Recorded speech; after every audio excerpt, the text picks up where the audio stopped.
Hey guys, this is Comic Uno and Comic Frontline. Today I'm doing Comic Uno episode 119, and this is a show where I review all the comics I read this week in one show. So I go worst pick of the week to best pick of the week, and this week I have 19 comics. Also guys, fair warning, I'm starting to get a cold, throat's a bit sore, so if you hear me coughing or sneezing, that is why. So let's go into worst pick of the week first, and number 19 is Detective Comics, issue 46. Didn't really like this one that much. I actually liked issue 45. That's the reason I got this issue. I thought it was kind of cool to see Commissioner Gordon teaming up with the Justice League.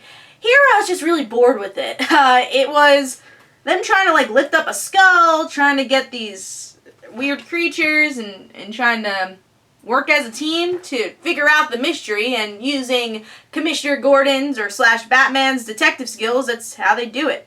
And that's what's going on. That's what happened in the issue. And then for some reason, Detective, or Commissioner Gordon / Batman, he sings a lullaby to the guy to fall asleep.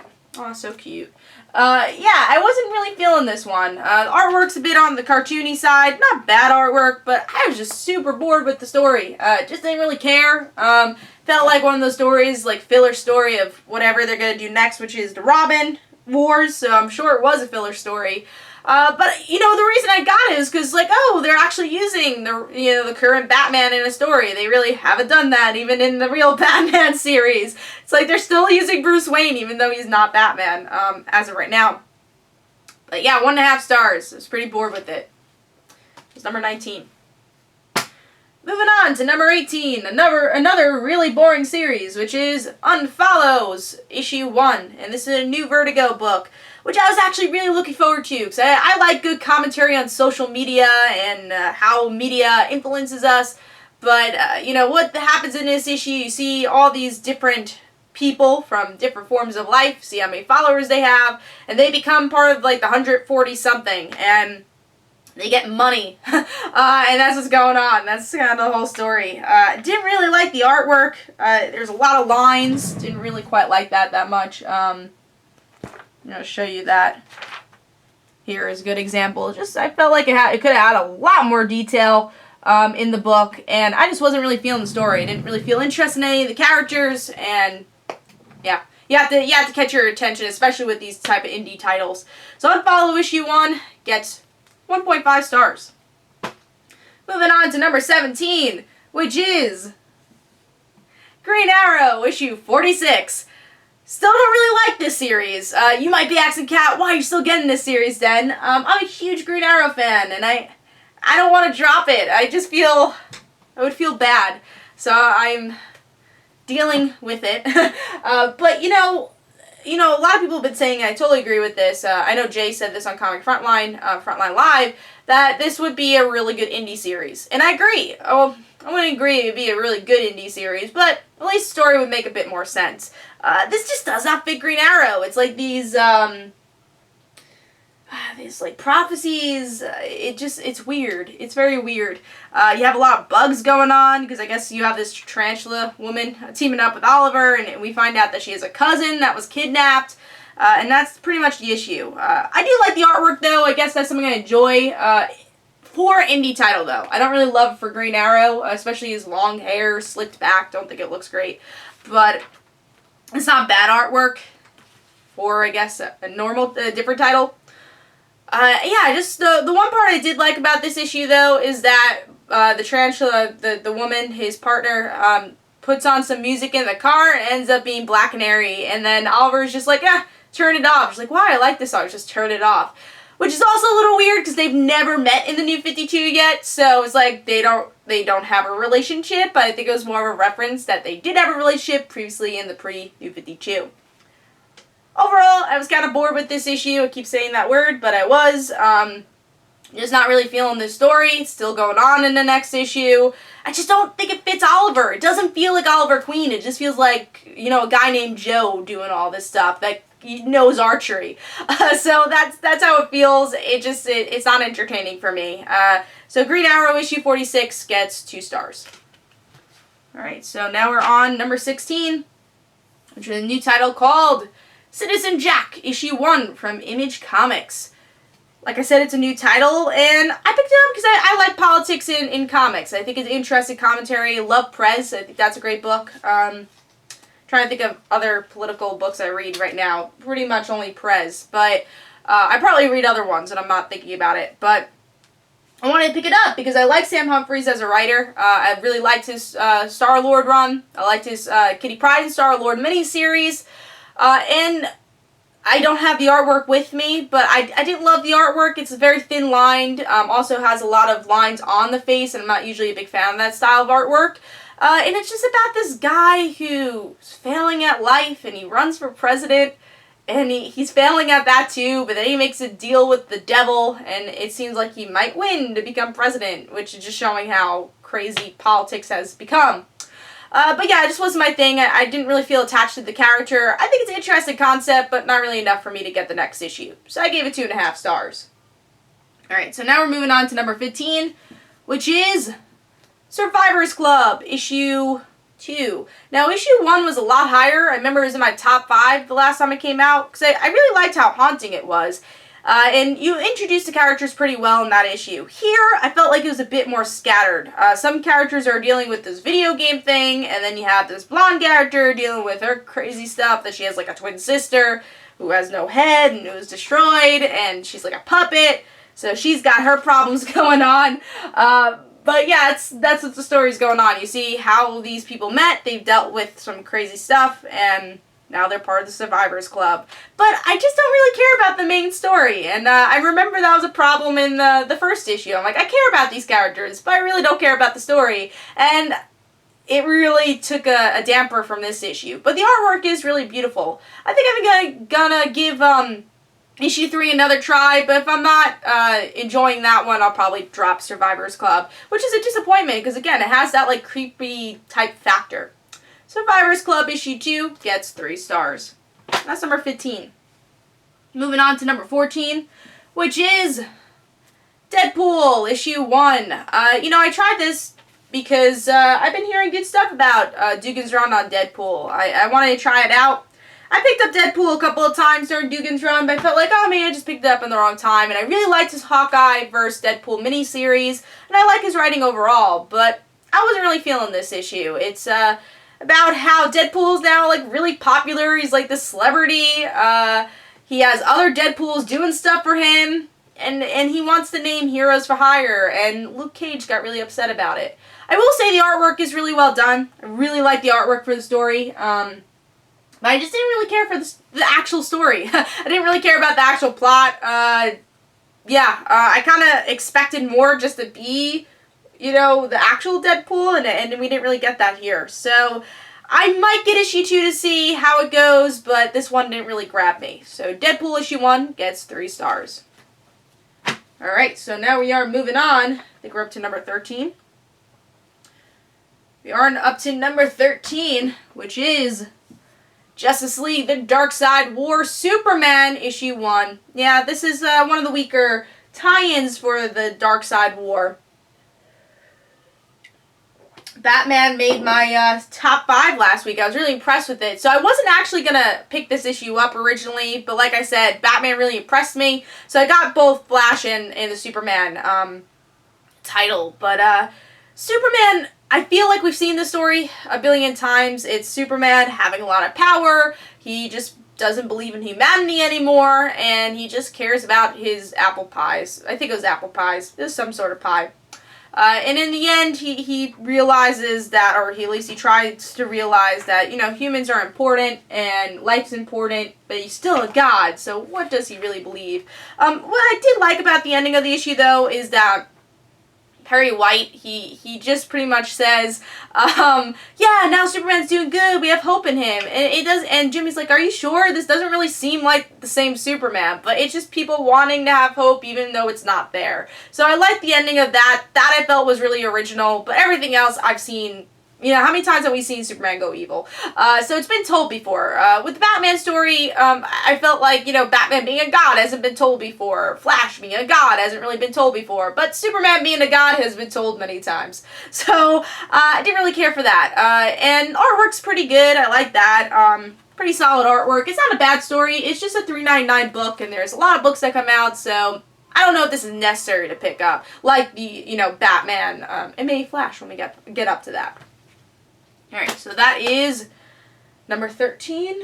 So we are moving on to number 12, which is We Stand on Guard, issue 5, which actually I thought this issue was a bit better than what we've been getting. I loved the first issue of this series, but ever since then, it's been kind of a slow start, which is weird because it's only a 6-issue miniseries, so just kind of a slow series in general. But what I like about this is that we finally get our main character's brother showing up and seeing where he is and I guess a bit of his motives. But then the rest of the issues, like this big fight against the Americans and our main character trying to get towards the Americans and the cliffhanger being, spoiler alert, she has a bomb and she's ready to sacrifice herself to kill the Americans. So we'll see how that works out. Again, next issue is the last issue. And it's an okay issue. It's, again, a lot of point A to point B. We got to get to the Americans style story, but I like that the brother was in here, and I thought it was a good cliffhanger. So, We Stand on Guard, issue 5, gets 3.5 stars. And that's number 12.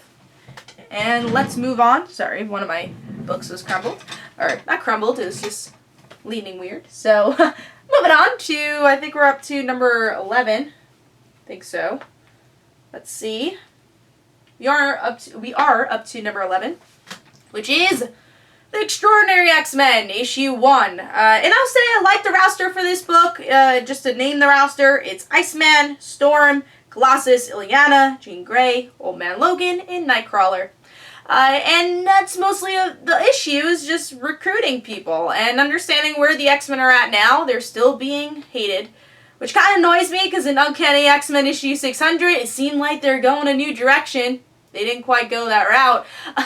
And here it's just like, oh, everyone hates us still. And I'm just like, really? We've seen this billion trillion times. I just want a new story. Maybe some people liking you. And then the other story is that, which also doesn't quite make sense, that the Inhuman gas has been affecting the mutants, and they're sterilized, and they're being harmed, and they're getting sick. But why hasn't this affected them 2 years ago when Miss Marvel became an Inhuman? You know, it's more than 2 years, I feel now. Or I mean exactly 2 years. It's been a while since this whole Inhuman thing has happened. So why is it affecting the X-Men now? They don't really describe that. It's just affecting the X-Men. We don't know why. But things I like about this issue, again, the roster. It's cool to see them all come together and see where they are at in life. I like Ramus's artwork. I think it fits the X-Men very well. I really like Jean Grey's story that she goes to college, she's trying to move on with her life, trying to be normal, and we know that's not going to last. And I hope what they do, because we have not seen this with the X-Men in a really long time, it'd be cool if we get to see Jean balance college with being an X-Men. Why can't she do both? Why can't we see her, like, have friends and see how humans interact with her as a mutant, or not knowing that she's a mutant, then she reveals she's a mutant. See how her friends deal with it. That would bring the human element and the mutant element that we rarely see with the X-Men. So that's something I hope we see. Don't think we will, but it'd be cool if we did. So overall, it was an okay issue to jump on. There's a lot of unoriginal ideas here, but it's a cool roster, and hopefully we'll get some more original ideas as the issue continues, or the series continues. So Extraordinary X-Men issue 1 gets 3.5 stars. Alright, we are up to number 10, which is Batman and Robin Eternal, issue 5. I like this issue. We get to see a bit more between Tim and Dick Grayson. There's also a spiral attack, so if you're not reading Grayson, that happens here. And in the end, we don't know if we trust Tim, and we don't trust him, but Tim does not trust Dick. So, and also you see that the parents were in on the whole thing, and, you know, they pretended that Tim was dead, and he's not. And I thought that was cool to bring back Tim's parents, because that's something unique about Tim, is that he wasn't an orphan, really. So I like that idea. Other story is that Cassandra Cain, we're exploring a little bit more about her history, and that's pretty much it. I thought that was actually the weaker part, was Cassandra's story. It didn't really move that much. But I liked Tim's story, and overall, I thought it was an okay issue. Artwork's definitely an improvement, like I've been saying. It's been pretty consistent since this issue and last issue. It progresses the story pretty well. So I'm going to give Batman and Robin Eternal, issue 5, 3.5 stars. Alright, so we are moving on to number 9, which is Rowans Ruins, issue 2, which I'm pretty sure this is Dark Horse. I think it's Dark Horse that releases this. And issue 1 was an okay issue, but I like this issue a lot more because Rowan is trying to explore what's going on in her house. She doesn't really get why it's haunted. And she has a boyfriend who's part of the police now. She's been living here for a while, and she tries to talk to Emma, who's the girl that, you know, the house that she owns the house. So she's talking to Emma and saying, hey, you know, is there anything weird? She's like, nope, there's nothing weird. Bye. So Emma's a bit weird. And we learn that her sister was attacked. And so we're learning more about Emma, and we're learning more about the house. And now it's Rowan taking the initiative, saying, I have to do this by myself. There's a reason why they're not attacking me. And it seems like she has this kind of spiritual power at the same time that she's able to see these spirits when other people can't. So she really is the only one that can defeat this. And the artwork, again, I don't have it on hand because I read it digitally, but the artwork was pretty good. I thought it fit the tone of the book well. So yeah, overall, I was impressed with this issue. I liked it more than issue 1. I thought the detective part of the story was well laid out, and I thought the main character was more intriguing here. She's more memorable, and I kind of like her persistence of wanting to find out what's going on in this house. Also liked her relationship with the police officer, because you don't know if you should trust him, if you shouldn't, because Rowan's very much on guard at this point. So yeah, I thought it was a pretty good issue. I think it's just a mini-series, so I'll definitely be continuing to see where it goes. Alright, now we're up to number... Sorry guys, my throat's starting to get shot, but we are going on. And number 8 is Nova, issue 1. Yeah, so Nova, it's the continuation of the old series. So honestly, if you haven't read the old series, it's not much of a jumping on point. Like most of these all new, all different titles aren't really a jumping on point. They're pretend jumping on points, but they are new directions. And with this story, we get to see Sam and Jesse are teaming up as like son and father Novas, and you see how that works out. You see that Sam's life is going in a positive direction. He has his father back, his family's intact, he's getting good grades, he has friends, and it's going in a good direction until the cliffhanger that Jesse seems like he's hiding something, and his helmet's not really working. Why is that? We'll find out. I don't think he's as good as he's saying, but we'll see. But I liked it. The artwork is a bit on the cartoonish side. I've seen a little bit better for Nova, but I've also seen worse. So it's kind of this average style artwork, but I think I'll get used to it. And overall, I thought it was a pretty good start. I liked it, and I'm excited to see where it goes. So I'm going to give Nova issue 1 3.5 stars. Alright, so now we're moving on to number 7, which is The Vision, issue 1, which I thought this was a very unique title. It's about Vision creating his own family, living in the suburbs, and people either being really attracted to the idea of having robots live in the suburb, or having like heroes live in the suburbs, or people being scared of it. There's definitely that 50-50 thing going on. And we see that what I liked about the story, at least, is that they're still very robotic. The language of the book is very robotic, where in these type of suburban type stories, you really have to open up of like, oh, how it's, you know, every family is not what they seem. That's usually what these suburban type stories are. And I guess you're getting that with Vision too. It's this idea of them obviously being robots, but, you know, you're starting to see hints of emotion, which was kind of cool. And I think the robotic side of it makes it unique, but I hope as the series goes on, I won't get annoyed by it. Like, maybe it'll be hard to attach these characters because they are a little bit emotionless and they're not human, you know? So it might be hard to attach them, but at this point, it makes the series original. And I thought it had a pretty good cliffhanger with the mother/wife, killing a human, who broke into their home, who I think was Wonder Man's brother. So I thought that was kind of a cool cliffhanger. And the artwork is pretty good. I think it fits the title pretty well. So I liked it. Overall, The Vision issue 1 gets 4 stars. Alright, so now we're moving on to number 6, which is Uncanny X-Men issue 600. And this is the end of Brian Michael Bendis' run on the X-Men. I think his run was like 2 or 3 years.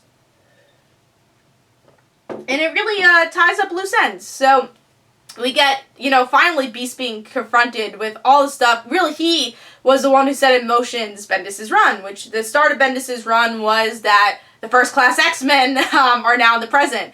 And Beast did all that, and Beast doesn't seem, worried about it, or doesn't seem like it was wrong, that he didn't tell anybody he was going to do this. He just kind of does stuff willy-nilly. And everyone's kind of saying this is not a good thing, and Beast's like, just get away.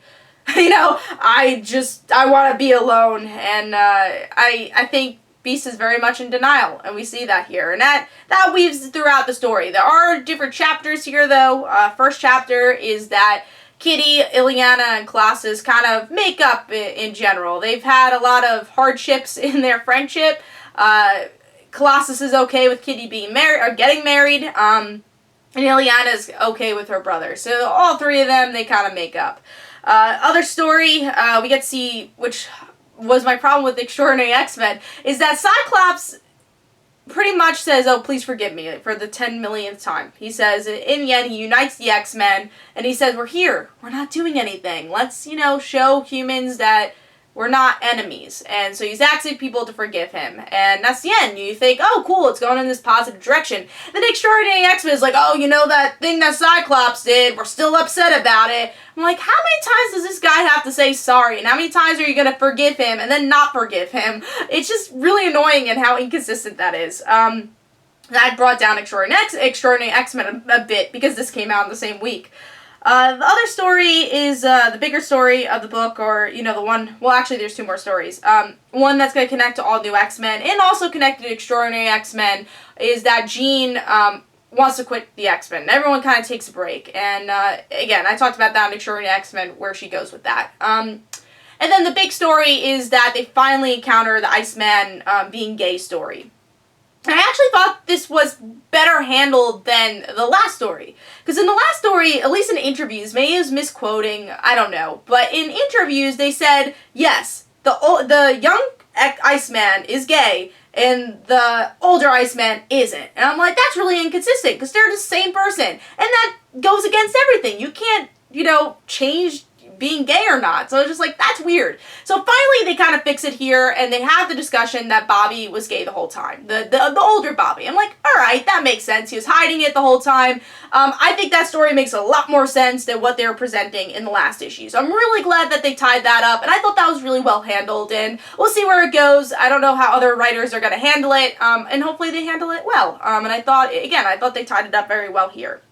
So overall, it's all tying up loose ends from Bendis' run. A lot of plots that were presented in his run ended here. I'm not going to say it blew my mind, the story, but I thought it was a solid issue. And I'm going to give Uncanny X-Men issue 600 4 stars.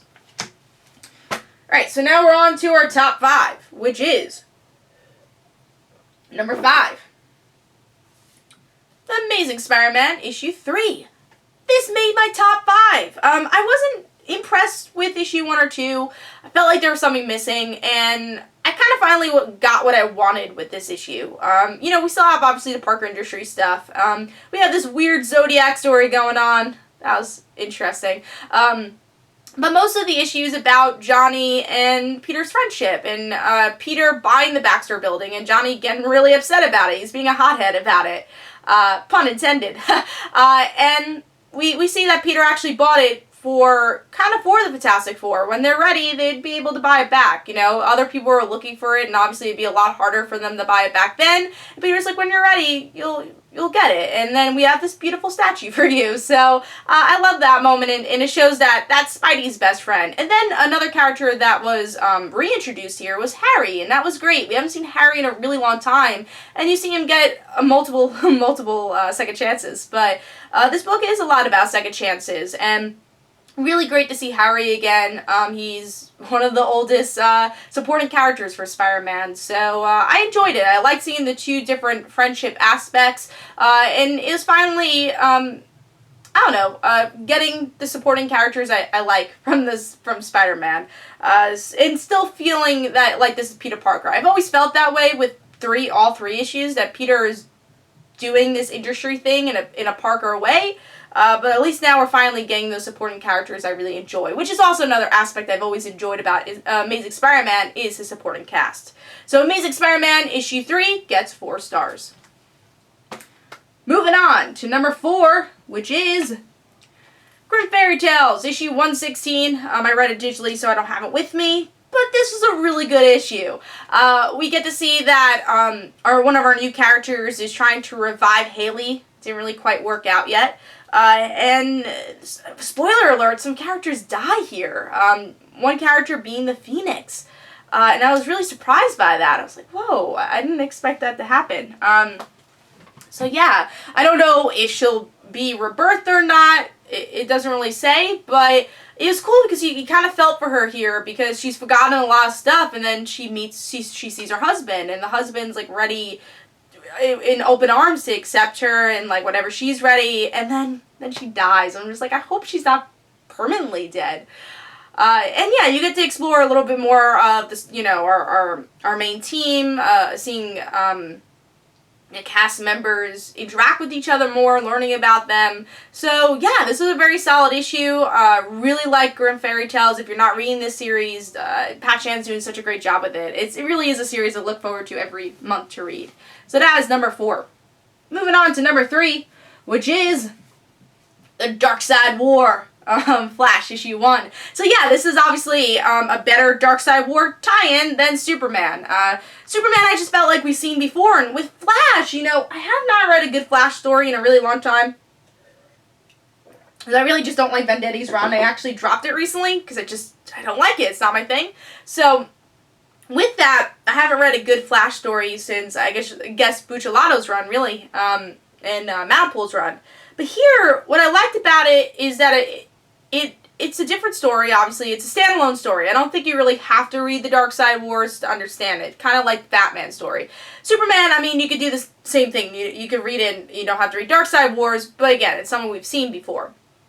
Here, it's Flash taking over being Death and not wanting the job, you know? He's like, I don't want to kill people. He's like, all you have to do is kill one person to save everybody. And the one person he has to kill is Iris. And he's like, I don't know why I'm here. Why am I not with Patty right now? So obviously it shows the soulmateness of Iris and Barry. And at that moment, he doesn't kill Iris. He's like, well, I'm going to kill you instead, Dark Racer. And that unleashes death everywhere. And now he realizes, oh, I really do have to be the Dark Racer. And the Dark Racer kind of takes over him. So that's going to bring us into the next issue, Justice League. And what I liked about this issue is that it really was Barry. It wasn't Barry being the Dark Racer for the whole time. You really get to see Barry's character. Superman, it's Superman being this, you know, overpowered guy there, God who doesn't really care about humanity. You know, that's, again, something we've seen before, and something you don't want to really see with Superman. Here, it takes on everything we love about Barry, like him kind of saying, no, my mother's death wasn't the reason I became Flash. I became Flash because I wanted to be a hero. But at the same time, it's like, yeah, his mother's death is the reason he became Flash. And that Iris scene was great. It's great to see them kind of together again and having scenes again together. It's been a while. I know she's in the Vendetti run, but I feel like she's more connected to Wally's story than Barry's. And also, I don't love her character in that run. But yeah, I thought this was really good. I thought it was a good one-shot story, and it's worth reading. So Darkseid War Flash gets 4 stars. That's number 3. Moving on to number 2, which is Paper Girls, issue 2. I loved issue 1. It was my pick of the week, so obviously it was very close to being my pick of the week this week. This is a little lower than issue 1, but still a really good continuation, because issue 1 was amazing. But with this issue, you see the girls trying to run away from these monsters out there and try to find out where's our family, and it seems like they were kidnapped or something. They ran away, you know. They thought, oh, you know, it must be an emergency, so they evacuated. And it seems like they were taken by the aliens, and why hasn't these girls been taken away from the aliens?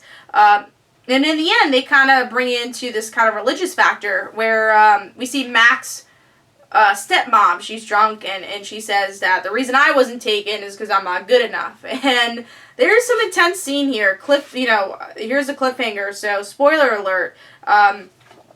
the mother shoots herself in front of the girls and says, "I'm not worthy," and she takes her life. And I mean, like, whoa, that's a crazy cliffhanger.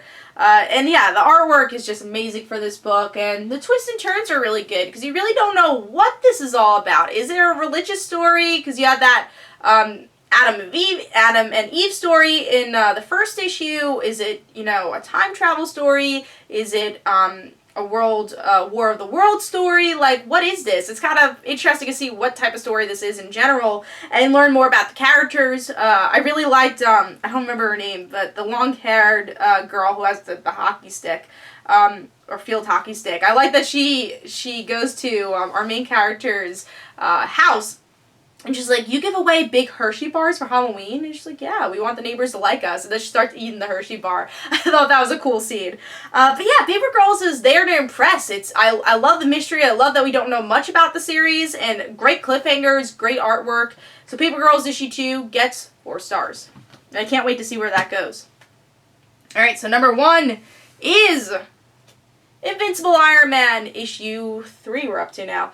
Can't wait for next issue with Mary Jane. But what I love about this series is the beautiful artwork. I just want to say that. You know, something that Bendis tends to do a lot, which I like about his writing, is that he has talking head type scenes. But it's not scenes where it's like they're saying nothing. They get a lot of emotion out. And you have to have a type of artist that can really show facial expressions and, you know, great eye work. And Dave Marquez's artwork shows that so well. And it's just entertaining to see them talk, honestly. It's not an action scene, but it's cool to see them talk.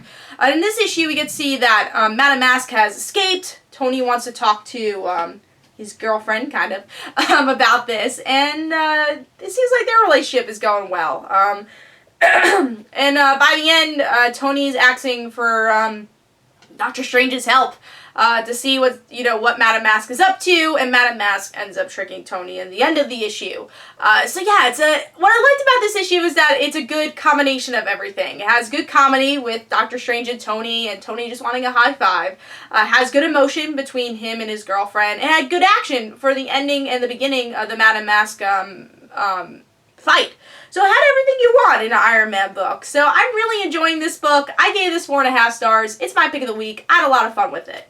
But let me know in the comments below, what was your worst pick of the week? What was your pick of the week and everything in between? This is Comic Uno and Comic Frontline. Don't forget to follow me on Twitter. Don't forget to like my Facebook page. Also, in the description below, there's links for my comic book, Like Father, Like Daughter. And don't forget to like the Facebook page of Like Father, Like Daughter. And of course, I'll have another Comic Uno episode next week.